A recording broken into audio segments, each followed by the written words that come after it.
Ассаламу алейкум кыргыз элим. Сиздер менен Ал Жардам кайрымдуулук фондусу мындан бир канча күн мурун ушу Наргүл эжебиздин жашоо турмушу тууралуу ушу видео тартып чыгардык эле. Кайдыгер карабаган кыргыз элибизден бүгүнкү күндө 64.800 сом акча чогулуп ушу өз колуна тапшырдык. Буга чейин ушу Алы Бакова дарегинде ушу өтө суук, шарты жок бир үйдө туруп аткан болчу.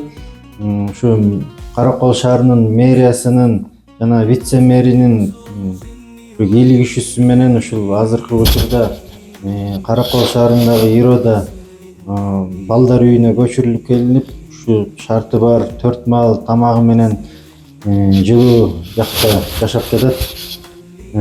Кыргыз элим сиздерге Аллах Таала ыраазы болсун. Берген кайыр садакаңарды Аллах Таала тоодой сооптор менен кайтарган болсун.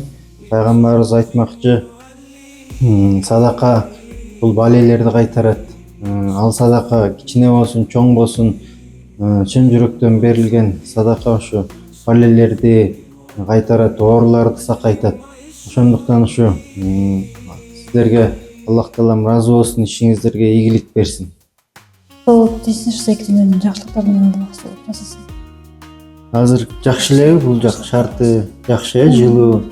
Шүгүр. Мурункуга караганда. Шүгүр киши.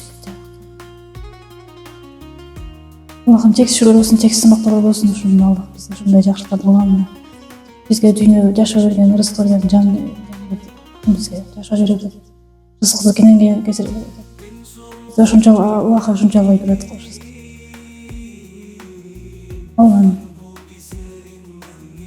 Аллахга ушундай ыраазычылык бар. Аллах ыраазычылык. Жакшы.